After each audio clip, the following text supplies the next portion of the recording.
¿Para qué hemos venido a este lugar? Para ver a Cristo, para ver a nuestro Señor. Pero no con manos vacías, ¿verdad? ¿Tú has traído algo para el Señor? Alguno dirá o pensará que ha traído una ofrenda, ¿no? Algo para darle al Señor. Pero la verdad es que Dios no está esperando dinero de parte de nosotros. No le interesa tanto nuestra plata, podríamos decir. Dios quiere algo más especial de ti. Quiere tu corazón. Tu corazón, eso es lo que el Señor desea. Anhela entrañablemente. Ahí donde estás, tienes que sentirte amado y privilegiado. Tengo un Dios, un creador que me ama entrañablemente. ¿Y qué es lo que busca de mí? Solamente que lo ame. Solamente mi corazón. No es un amor pretencioso. No es un amor que venga con maldad de fondo, queriendo algo. O alguna vez habremos pensado que Dios quiere quitarme cosas, pero no es la realidad. Dios quiere darnos cosas, pero también tiene que retirar lo que no nos conviene a nosotros, para que nosotros podamos recibir más de Él, ¿no? Él es la vid, nosotros los pámpanos. Y nosotros somos limpiados por el Padre para que llevemos mucho fruto. Entonces hay que dejarnos limpiar. Señor, llévate lo que no te sirve hoy día. Señor, llévate tal vez esa preocupación que tengo aquí, unas cargas que no me van a permitir tal vez escuchar el mensaje del día de hoy. Señor, en el nombre de Jesús te lo entregamos, Señor, y nos despojamos, porque queremos vivir en libertad, amén, en libertad, para escuchar, para ver y obedecer lo que el Señor quiere hacer, amén, amén. ¿Saben de qué estamos hablando este mes? ¿Cuál es la temática? Manto de alegría, ¿verdad? Es el tema que se ha recibido desde, podríamos decir, desde las cabezas de nuestro ministerio, ¿no? Para que esta sea una palabra que nos sostenga este año. Si bien es la temática de este mes, pues es una palabra que se ha dado para que se cumpla y que nosotros la busquemos este año y que se cumpla en nuestras vidas, que es el manto de alegría. Habíamos comenzado diciendo que estamos escuchando, ¿no?, que pueden pasar situaciones en el país, pero ese podría ser un antidiseño de lo que Dios quiere hacer este año en nosotros. ¿Cuál es su diseño? Que nosotros tengamos un manto de alegría, aunque haya crisis, aunque haya dificultades, aunque haya cualquier tipo de mal que nos pueda acontecer. A pesar de eso, el Señor nos está llamando a tener un manto de alegría. Amén. Y para esto yo lo he estado buscando, mis hermanos. Bueno, el pastor nos ha encomendado, vamos a predicar sobre el manto de alegría. Solo hay un pasaje en la Biblia que habla del manto de alegría y es Isaías 61. Vamos a ir a ese pasaje. Ahí los expertos van a gritar amén, los que encuentren rápido. Ya hay los rápidos de la congregación.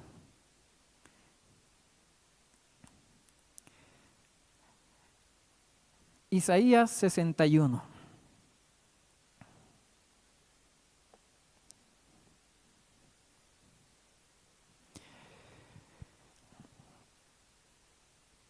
Isaías 61, el versículo 3. Bueno, aquí nos explica, ¿no?, que estaba el profeta Isaías. Dice que ha sido enviado por el Señor a predicar las buenas nuevas. Y él también decía de sí mismo, el Espíritu de Dios está sobre mí porque me ha ungido Jehová, ¿verdad? Y con esa autoridad iba a ir a cumplir lo que se le había sido enviado, que era a predicar las buenas nuevas a los abatidos, a vendar a los quebrantados de corazón, a publicar libertad a los cautivos y a los presos apertura de cárcel, a proclamar el al año de la buena voluntad de Jehová y el día de venganza del Dios nuestro, a consolar a todos los enlutados. Y es acá donde llegamos al versículo, al único versículo de la Biblia que habla sobre el manto de alegría, que dice, fue enviado a ordenar que a los afligidos de Sión se les dé gloria en lugar de ceniza. ¿Quiénes son los afligidos de Sión? Esto me hacía notar mi esposa. Me ayudas, ¿no? En algún momento, así, ay, ¿qué estás preparando? Ah, ya, ¿sabes que esto quiere decir esto? No, y mi mente explota así. ¡Puf! Es bueno tener un buen complemento, ¿no? Busca a alguien que también te nutra. Y quiero compartirles lo que ella me ha compartido a mí. ¿Quiénes son los afligidos de Sión? Los afligidos de Sión, voy a comenzar explicándoles qué es Sión. Sión es el lugar de encuentro entre el pueblo y Dios, ¿no? El pueblo sube y Dios también desciende. Y esa región donde nos encontramos con Dios se llama Sión. Y en ese lugar existen afligidos de Sión. ¿Quiénes son los afligidos? Es su pueblo, ¿no? Todos los que han ido a buscarlo a Dios, que tienen aflicciones también, son los afligidos. Entonces podríamos decir que esos somos nosotros. Y dice que a estos afligidos de Sión se les ha ordenado que se les dé gloria en lugar de ceniza. Esto está en un contexto donde Israel había sido expulsado de sus tierras, desterrados, pasando hambrunas, habían destruido su templo. Ya te imaginarás qué clase de crisis estarían pasando, ¿verdad? Nos podríamos comparar tal vez con ellos, la crisis de ser desterrados de tu lugar, de tu casa, a un lugar donde no tienes nada, no tienes ni alimento, no tienes dónde reposar tu cabeza. En esa situación se encontraban el pueblo de Israel en ese entonces, ¿no? Y entonces, para rematar, viene el profeta Isaías y les dice que les demos gloria en lugar de ceniza. Después dice, óleo de gozo en lugar de luto, manto de alegría en lugar de espíritu angustiado, y serán llamados árboles de justicia, plantío de Jehová, para gloria suya. Amén. Y de aquí rescato yo tres cosas que me parecen importantes, que se les tiene que dar al pueblo de Israel: gloria, óleo de gozo, ¿y cuál es el último? Manto de alegría, dice, ¿verdad? Gloria, óleo de gozo y manto de alegría. Estos tres requisitos para que entonces ellos sean llamados árboles de justicia. Esto me hace recuerdo un pasaje. ¿Se acuerdan de Hebreos 11? Los héroes de la fe, ¿verdad? Se menciona a varios personajes de la Biblia donde ellos habían sido tomados como justos delante de Dios. Y explica ahí por qué. ¿Por qué esos héroes de la fe son justos?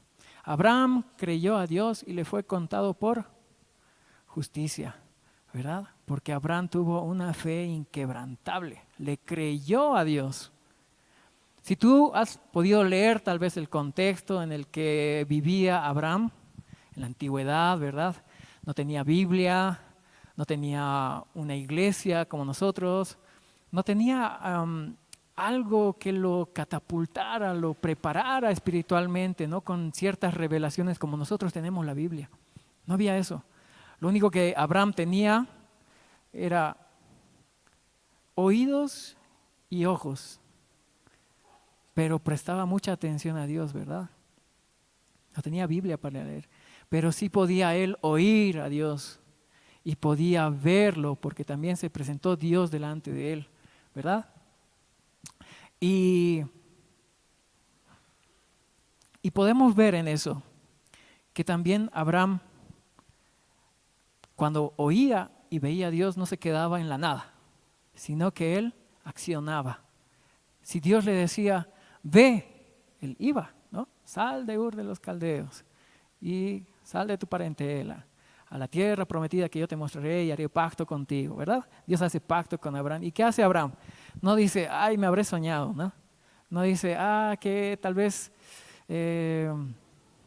un viento ha dicho eso y bueno, seguiré mi camino.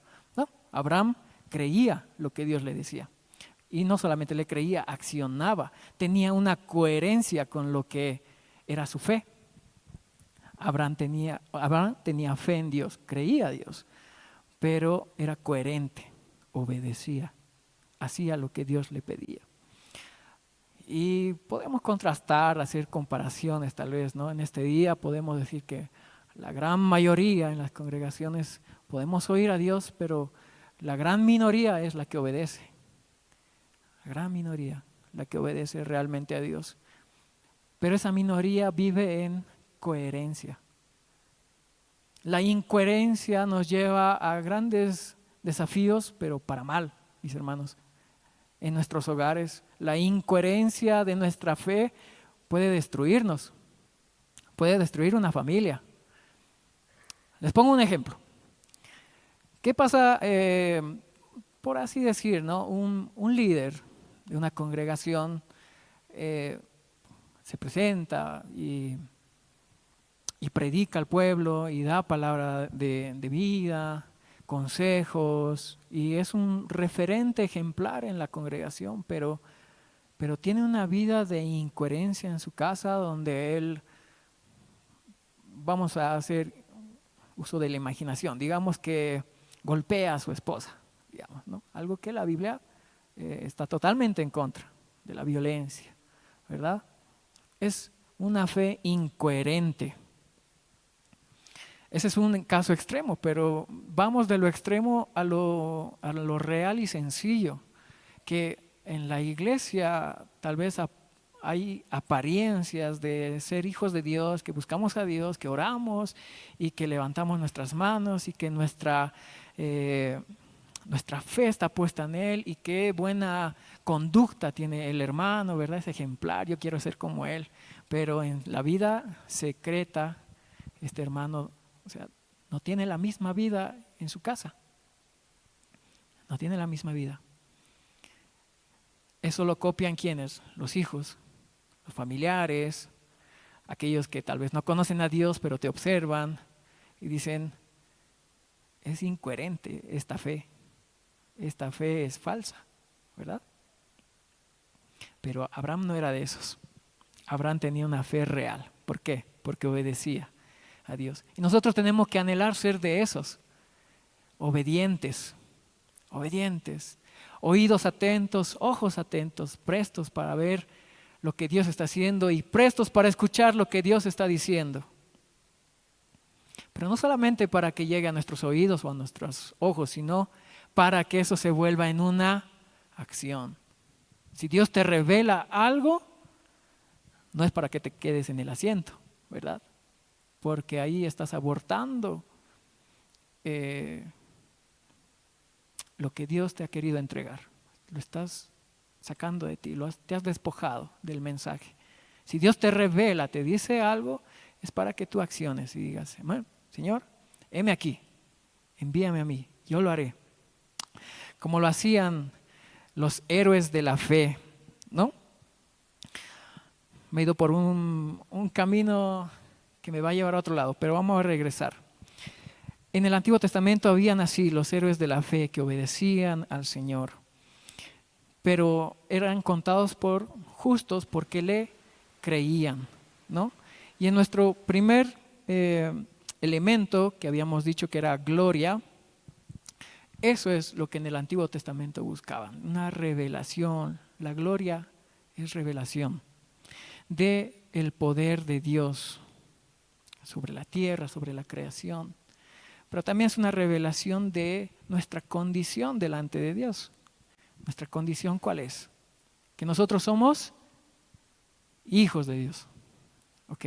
Somos hijos de Dios. Entonces, para que nosotros podamos entender un poquito más de cuál es esa gloria revelada de Dios, vamos a irnos a Efesios 1. Efesios 1 tiene uno de los pasajes más reveladores que yo nunca me había dado cuenta hasta que lo he empezado a leer y he dicho, aquí está todo lo que yo me preguntaba una vez en mi vida. Y lo vamos a leer paso por paso.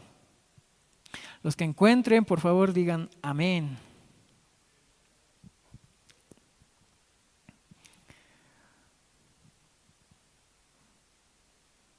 Comienza Pablo haciendo sus salutaciones, ¿no? Y en el versículo 3 empieza diciendo las bendiciones espirituales en Cristo. Y aquí quiero que pongas mucha atención, mi hermano, porque hay un mensaje muy enriquecedor para cada uno de nosotros. Un mensaje liberador, un mensaje que tal vez a algunos les va a estallar la cabeza. Digo, aquí está el mensaje que yo quería. Esta es la gloria de la revelación de Dios. Dice el versículo 3, bendito sea Dios, Padre de nuestro Señor Jesucristo, que nos ha bendecido en las regiones celestiales con toda bendición espiritual.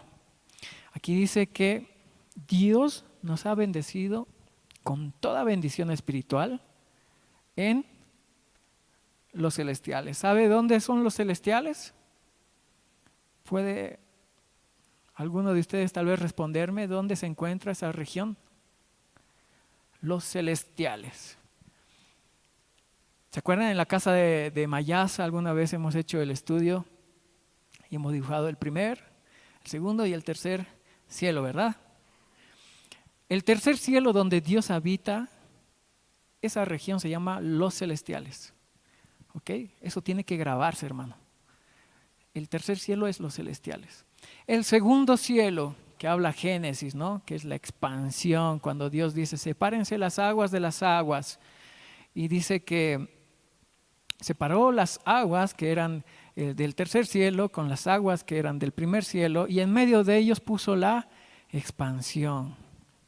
La expansión viene del origen de la palabra raquía, ¿ya? Que está en hebreo, raquía, expansión y firmamento. Y dice en Génesis, todo eso está detallado en Génesis, dice que Dios puso en esos lugares, en la expansión, en la raquía, los astros, las estrellas, la luna, el sol, toda la creación que está fuera de nuestro cielo. Eso está en la raquía. ¿Ok? No me estoy inventando nada. Usted lo puede comprobar. Ahí va a Génesis y ve que expansión etimológicamente dice raquía. ¿Ya? Y puede ir viendo todo eso. ¿Ok? Pero acá nos dice, ¿no? Que nosotros hemos sido bendecidos por Dios, por el Padre, en las regiones celestiales con toda bendición espiritual en Cristo. ¿Ok? Las regiones celestiales es un lugar donde se encuentran todas las bendiciones a la cual nosotros tenemos acceso por medio ¿de quién? De Jesús. Por Jesucristo nosotros podemos ir a lo que Pablo decía, he sido arrebatado al tercer cielo. Ahí nosotros tenemos acceso por medio de Jesucristo. Y dice el versículo 4, Dios nos escogió en Él antes de la creación del mundo. ¿Te has preguntado alguna vez, ¿seré un escogido del Señor? Esta es la respuesta para ti. Dios sí te escogió incluso antes de haber creado la tierra, los mares, los cielos. Ya estabas tú dentro del plan de Dios, escogido. Y dice, para que vivamos en santidad y sin mancha delante de Él. Eso es lo que Dios quiere también de nosotros. Nos ha escogido para que nosotros vivamos apartados de lo malo, del pecado, siendo santos, caminando, agradando a Dios. Y dice el versículo 5, en amor nos predestinó para ser adoptados como hijos suyos. No sé si te puedes imaginar ir a ese momento donde Dios está hablando, ¿no? Dios dice que con su boca empezó a crear y a separar. Dice que creó la luz y la separó de las tinieblas y empezó a crear con su poder de la palabra todas las cosas. Pero justo antes de que Él crea los cielos y la tierra, donde vivimos, en amor nos predestinó. Ya tenía Él en su mente tu vida para ser adoptados como hijos suyos. ¿Okay? ¿Tú eres un hijo de Dios? Sí. Prueba de eso es que estás en este lugar. Prueba de eso es que has recibido a Cristo en tu corazón, ¿verdad? Eso ya estaba planeado por Dios.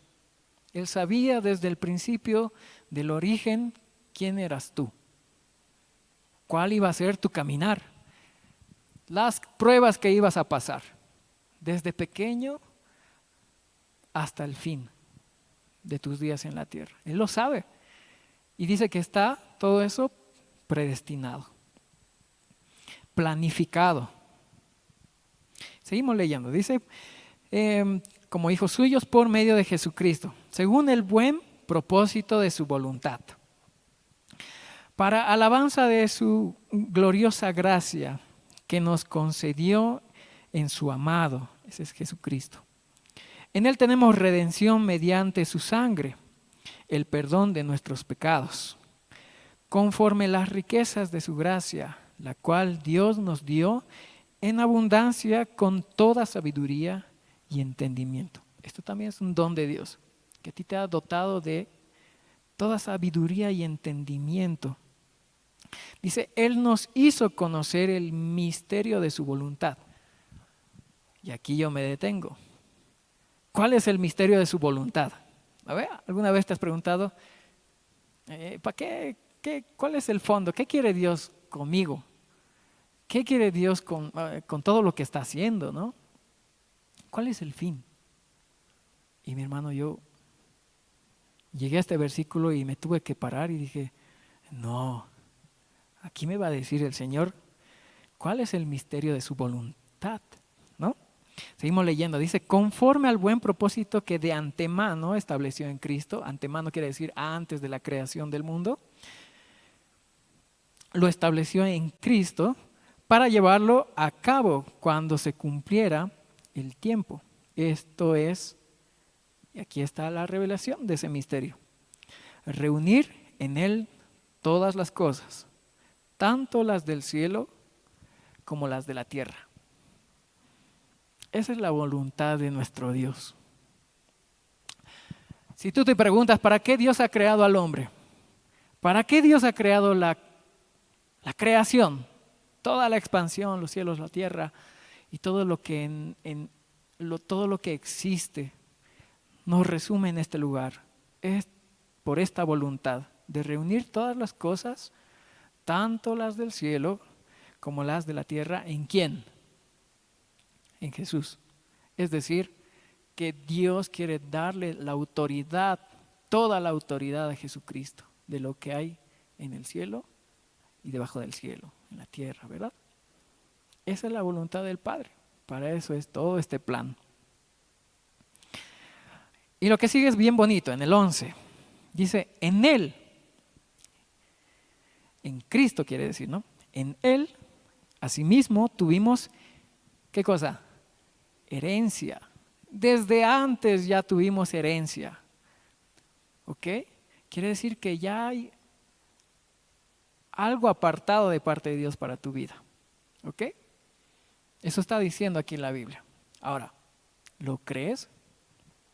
¿Crees que Dios está guardando para ti galardones, recompensas, premiaciones? Dice que sus riquezas son incontables, innumerables. Todas las riquezas que hay y están guardadas por el Señor. Un día lo veremos.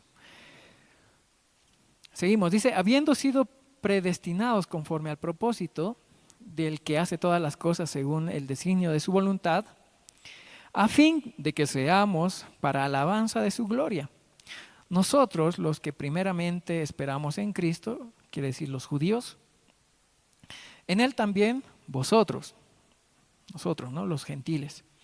Habiendo oído la palabra de verdad, el evangelio de vuestra salvación, y habiendo creído en Él, fuisteis sellados con el Espíritu Santo de la promesa. ¿Tenemos el Espíritu Santo? Amén, lo tenemos. Yo creo que cada uno de ustedes sabe también que tiene el Espíritu o sabe que lo ha tenido, ¿no? Y dice aquí en el 14 que el Espíritu Santo es las arras de nuestra herencia. ¿Qué quiere decir las arras? Es, se me dio la palabra, pero es la garantía. Es un símbolo de garantía de nuestras herencias hasta la redención de la posesión adquirida para alabanza de su gloria. El Espíritu Santo es la garantía que nosotros tenemos de saber que tenemos herencia, porque somos coherederos, dice la palabra, ¿no? Juntamente con Cristo, si sufrimos también con Él. ¿Ok? Entonces, para mí este pasaje ha sido muy revelador. Es un pasaje que me hace sentir amado porque Dios también ha pensado en mí. Yo creo que Dios ha sabido desde ese entonces cuál iba a ser mi nombre en la tierra, ¿no? Así como el tuyo. Dios, cuando estaba creando todas las cosas, ya tenía en mente, Él se va a llamar así. Este va a ser su caminar y lo voy a adoptar como mi hijo, ¿verdad? Entonces, tenemos un Dios amoroso. Lo amamos a Él porque Él nos amó primero. Y se revela a nosotros como nuestro Padre, y Él como buen Padre sabe dar muchas buenas dádivas. Estas revelaciones llenan de gozo el corazón. Si es que se te ha sido revelado, ¿verdad? Si tú te sientes amado al leer estas escrituras, deberías sentirte gozoso. Dios es bueno. No tenía ninguna obligación de contar con nosotros, ¿verdad? Si Él es el Todopoderoso que creó los cielos, la tierra, las estrellas, dijo, quiero crear a alguien en quien yo pueda depositar todo el amor que tengo. ¿Y ese eres tú? Cristo, Dios, con su palabra, te creó para que Él pueda amarte, moldearte, perfeccionarte, para que seas para alabanza de su gloria, dice. Y podemos darnos cuenta que a través de las Escrituras nosotros empezamos a conocer cómo hemos sido conocidos. O sea, antes de nosotros ya estar en el mundo, había alguien que nos conocía desde nuestro origen. Y eso tiene que cambiar nuestra mentalidad. Tiene que cambiar lo que nosotros es la culpa del pecado. Lo que nosotros es el sentirnos presos, impotentes. Porque hay alguien que es todopoderoso y ya sabe el principio y el fin. Ya sabe cuál es tu destino. Nosotros solamente tenemos que hacerlo fácil. Buscarlo a Él, amarlo a Él, porque Dios ya ha hecho todas las cosas.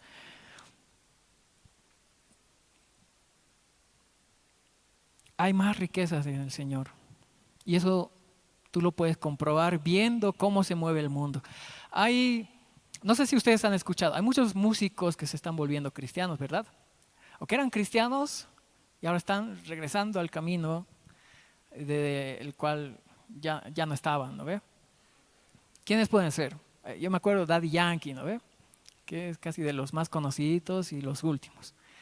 Estaba también Héctor Delgado, que lo conocían como Héctor el Father, ¿verdad? Después, Almighty, bueno, anda por ahí. Farruko también, ¿verdad? Farruko, que llegó a ser el top 1 de la música secular. Terminó el año y entregó su vida a Cristo en la cúspide de su carrera, porque él decía que no le llenaba. Ya había alcanzado todo, ya tenía riquezas, ya tenía fácilmente todo lo que podía haber deseado, ¿verdad?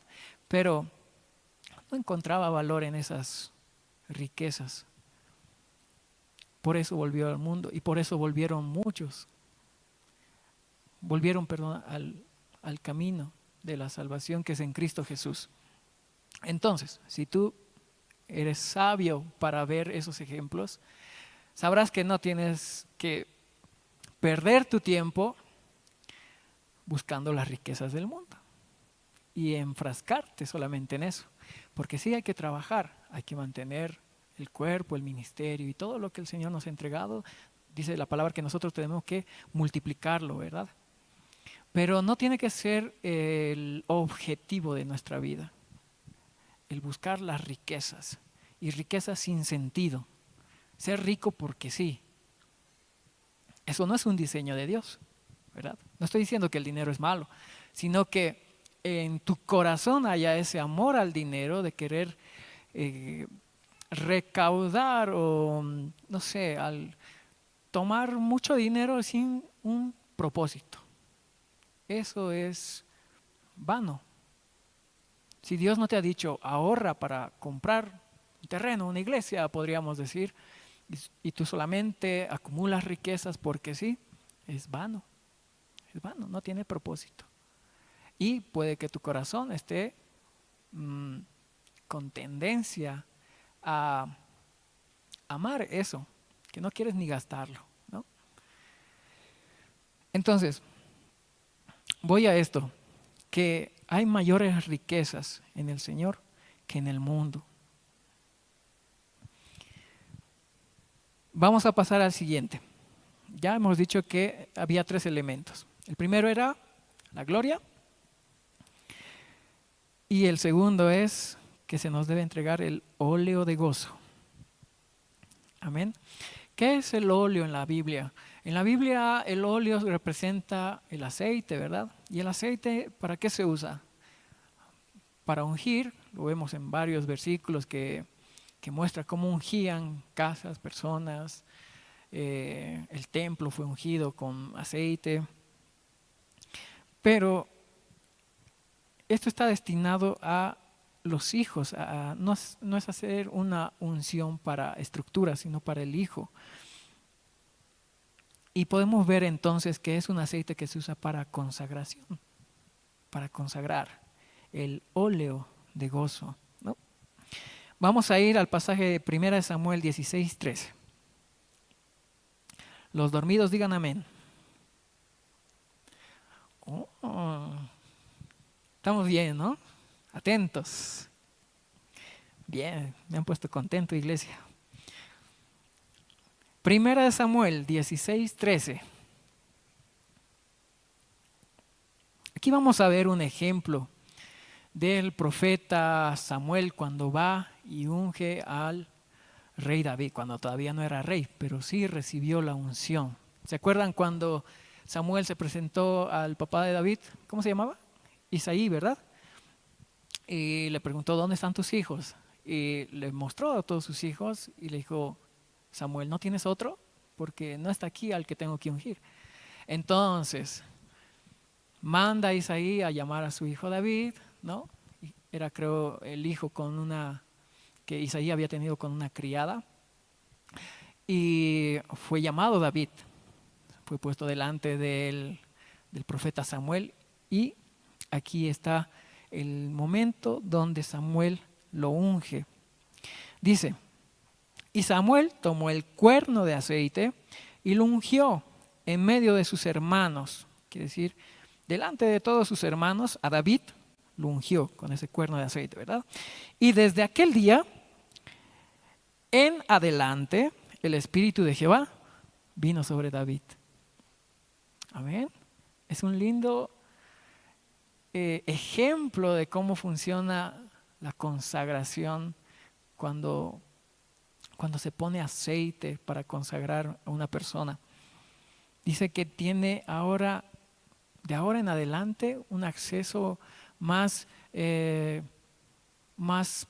concurrido, no sé cómo decirlo, más cercano, más constante con el Espíritu, por ende con Dios, con toda la presencia de Dios, ¿verdad?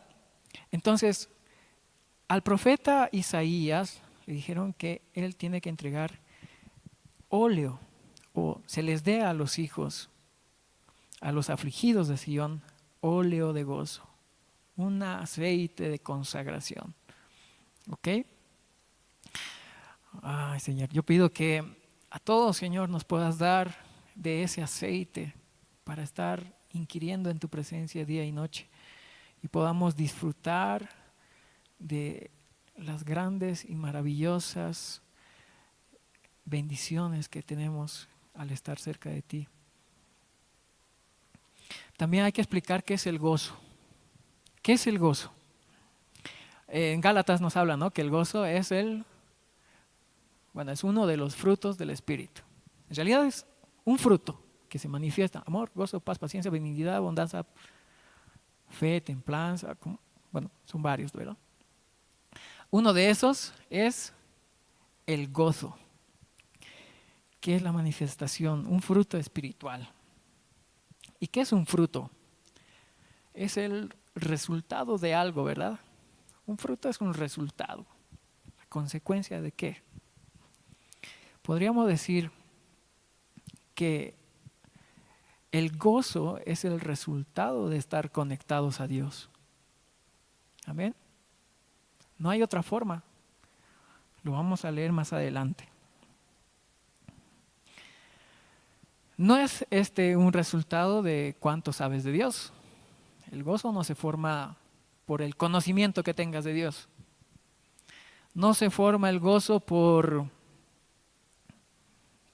lo que hagas para Dios, sino es por el tiempo que tú pasas con Dios. Ahí viene el gozo.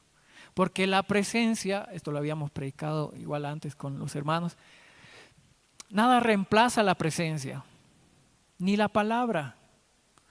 Cuando tú lees la palabra, no reemplaza la presencia de Dios. Cuando tú hagas cosas para Dios, eso no es un reemplazo para la presencia de Dios.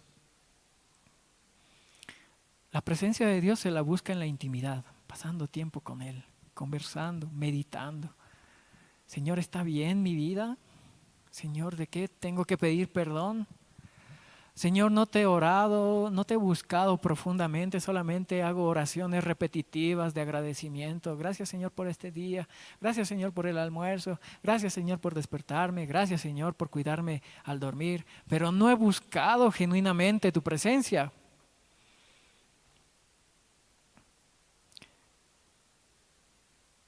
Solamente son muchas veces reemplazos. Lo que Dios quiere para entregarnos ese gozo es que lo busquemos a Él. Amén. Vamos a ir a Salmos 16:11.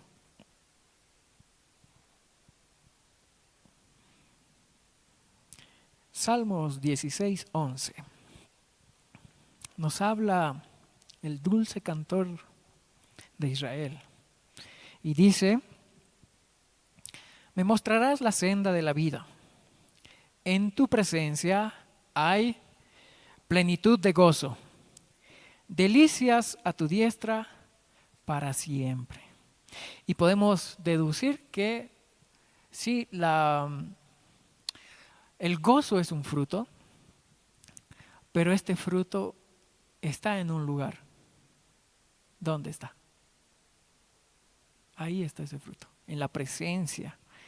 Está la plenitud de gozo, delicias a tu diestra para siempre. También en otras Biblias, otras versiones dice delicias a tu diestra eternamente. Eso es desde el principio.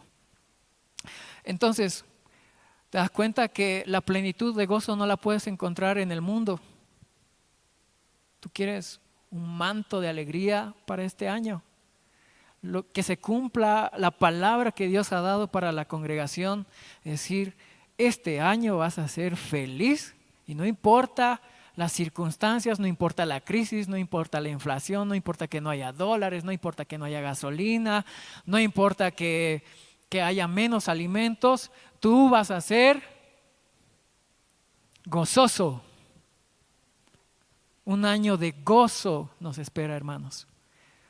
Un año con promesa. Y tal vez las circunstancias parecen contradictorias a este mensaje. Pero ¿acaso Dios no tiene poder para transformar?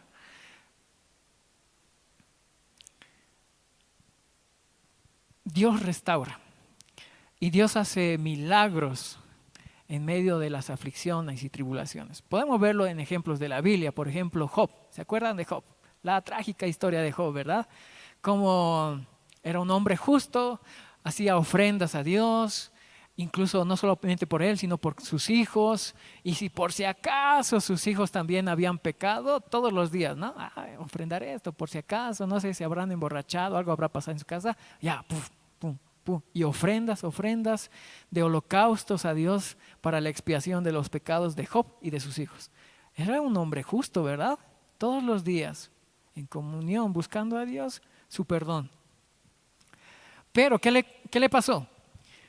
Job entró en un proceso, ¿verdad? Donde Dios permitió que el enemigo toque su vida.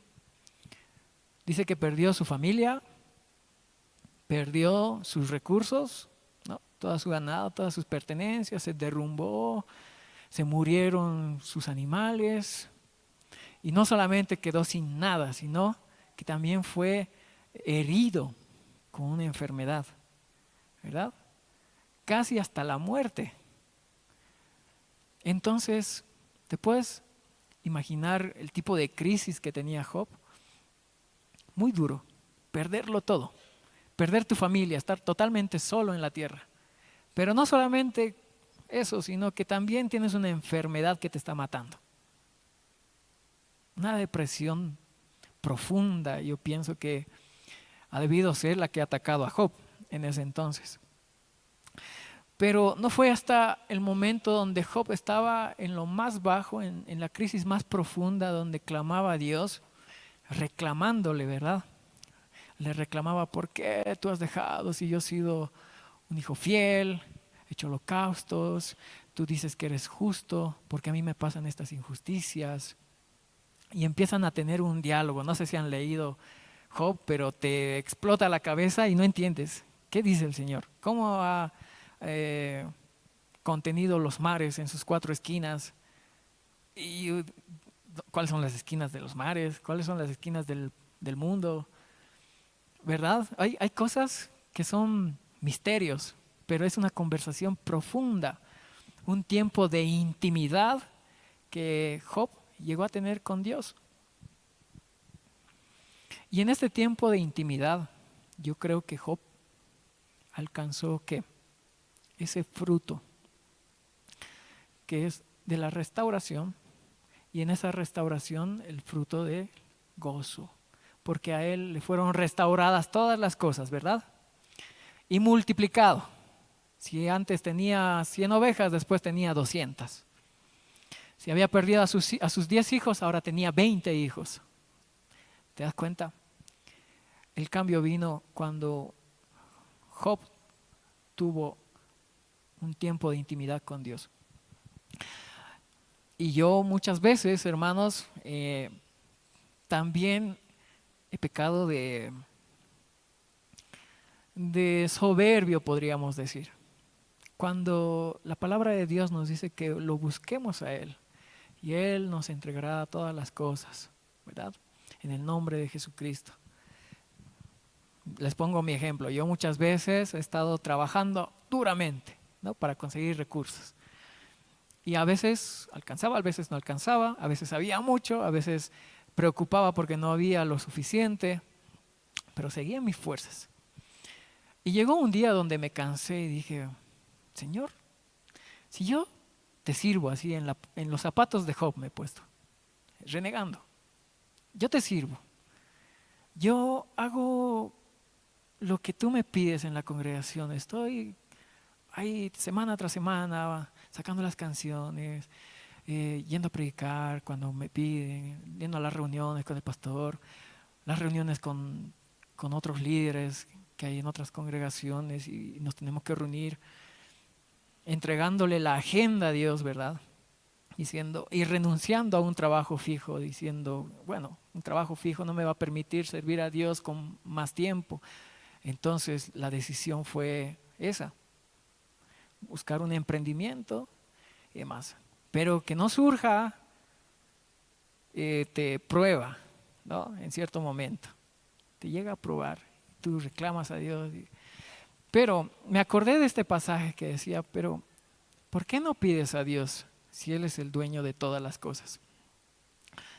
Y me puse a orar, después de vencer mi terquedad de, con esfuerzo, con trabajo duro voy a salir adelante, ¿no? Me puse a orar. Y el Señor en ese mismo instante, ese mismo día puso todos los recursos que yo necesitaba. Y dije, era que lo haga al principio, ¿no? Era que desde el principio pida al Señor. No pasar todo este momento de frustración. Y es eso, hermanos.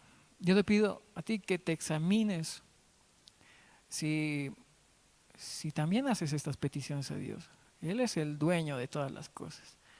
Cuando necesitas tú algo, ¿vas a Dios? ¿Acudes a Dios? ¿O resuelves las cosas por tu cuenta? Si necesitas salud, ¿vas a Dios? Si necesitas recursos, si necesitas un tiempo de reconfortarte, ¿lo buscas en otras personas? ¿Lo buscas con distracciones en el mundo? ¿Cómo haces para llenar esos vacíos? La palabra nos dice que acudamos a Dios, pero nosotros somos tendentes muchas veces a llenarnos con las cosas del mundo, que no es lo que quiere Dios para nosotros, no es un diseño que nosotros seamos llenados del mundo, sino Dios quiere que nosotros seamos llenos de Él. Y cuando estemos llenos de Él, no habrá necesidad de nada, porque Él lo llena todo. Y cuando tú tienes todo, no necesitas nada, ¿verdad? Las cosas pierden su valor cuando encuentras lo más valioso, que es Cristo. Y nosotros tenemos que buscarlo. Y en medio de esa búsqueda vamos a tener el gozo que necesitamos. El gozo va a ser la plataforma para que tú recibas también el manto de la alegría. El gozo es diferente a estar contento, es muy diferente a estar alegre, a sentir placer, es muy diferente. ¿Qué es el gozo? Es un estado más profundo, es una convicción en la plenitud. ¿Qué quiere decir convicción? Es una seguridad, ¿no? Que tú estés completamente seguro, que hay una plenitud. Y esta plenitud permanece, no es efímera. Cuando tú te compras algo o has recibido un regalo, supongamos como en Navidad, te has puesto feliz, ¿verdad? Pero no era un gozo, es felicidad, es alegría, es efímero. Lo tienes, lo disfrutas y al día siguiente te olvidas. O te dura una semana, podríamos decir, ¿no? Ahí está mi regalo, nuevo, sigue en su caja. Como los zapatos de los niños, ¿no? ¿Cómo cuidan la primera semana? Brilloso, no juegan fútbol, nada.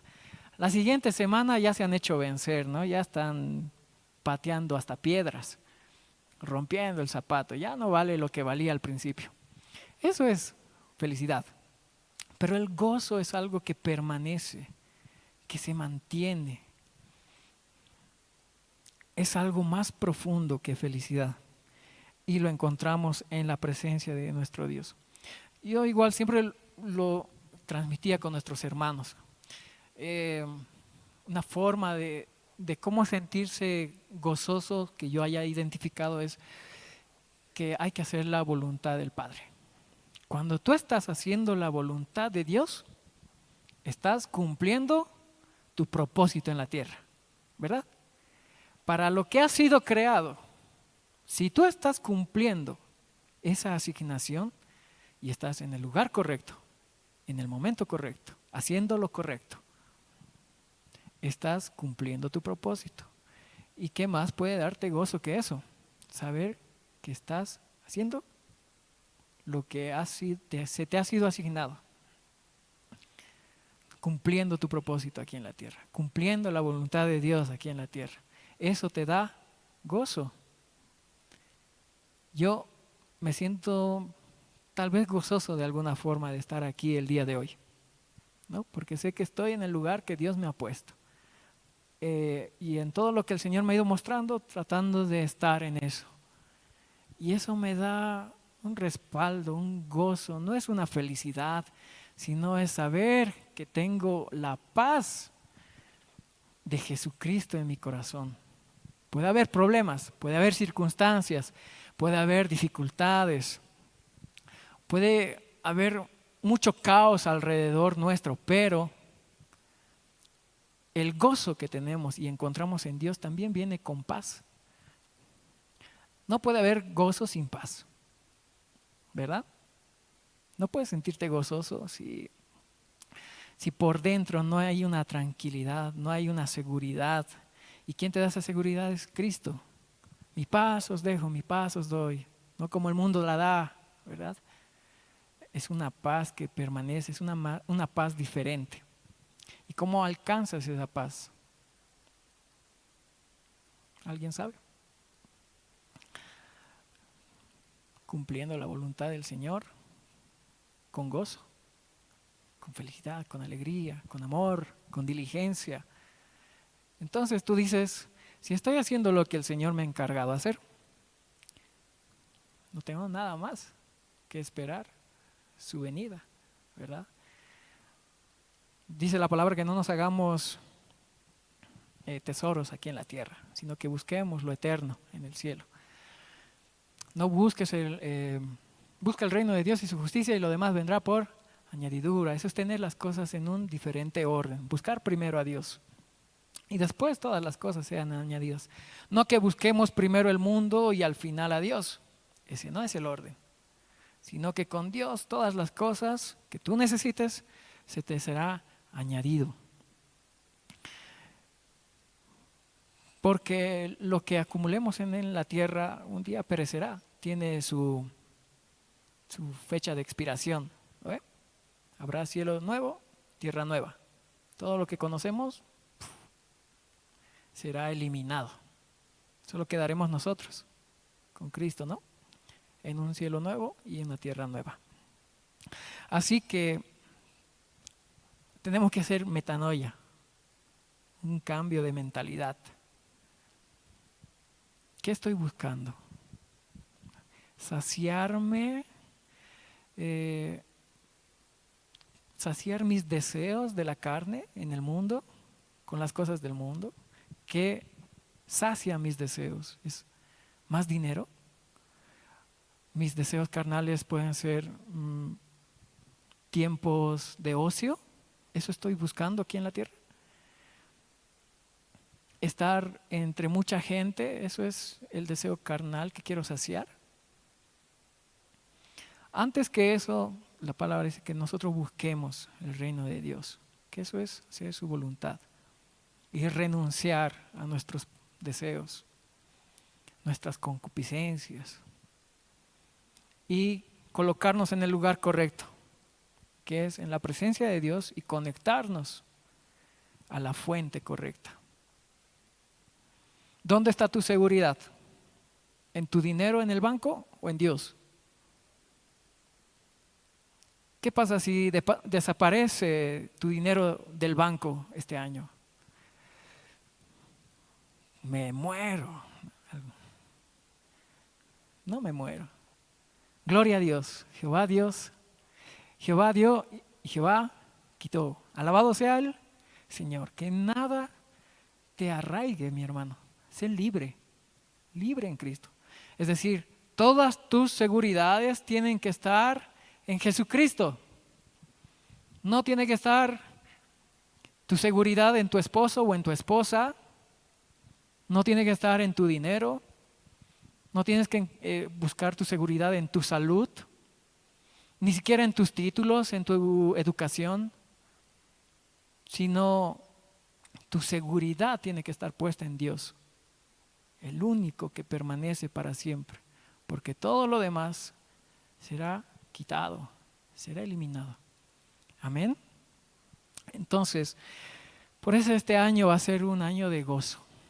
Para todos aquellos que van a empezar a tomar la decisión de conectarse a la fuente correcta de gozo. No a emociones efímeras, momentáneas, felicidades, deseos carnales que son pasajeras, sino el gozo que Dios nos da en su presencia. Y te repito, nada reemplaza su presencia, ni la lectura de la Biblia, ni lo que haces para Dios, sino es pasar tiempo con Él, disfrutar de Él. Muchas veces hemos hablado aquí que queremos contemplar a Dios, queremos mirarlo, queremos ser transformados, queremos observar su belleza, ¿verdad? Eso es pasar tiempo con Dios. Que llegues al punto de que tus oraciones solamente sean, Señor, quiero estar contigo. ¿Llegaste a ese punto alguna vez? De no tener que pedir nada. No tienes nada para pedir, solamente te arrodillas y dices, Señor, solo quiero estar contigo todo el tiempo que pueda. No necesito que me cumplas algo.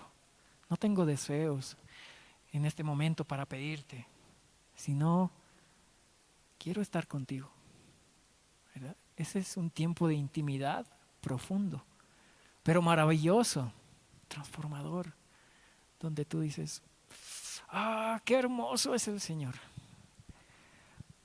El Señor vale la pena. No estoy perdiendo mi vida. Cristo me está dando vida en abundancia. Amén. Y de verdad espero, hermanos, que este año sea un año de gozo para todos. No te enfoques en lo terrenal, enfócate en aquel que hay que poner la mirada. Como Cristo lo hizo. Él decía, he puesto el gozo por delante, ¿verdad? Que fue a la cruz con gozo. Murió con gozo, sabiendo por qué lo hacía. Y tú tienes que morir con gozo también, como Cristo lo ha hecho. ¿A qué vas a morir? A los deseos de tu corazón.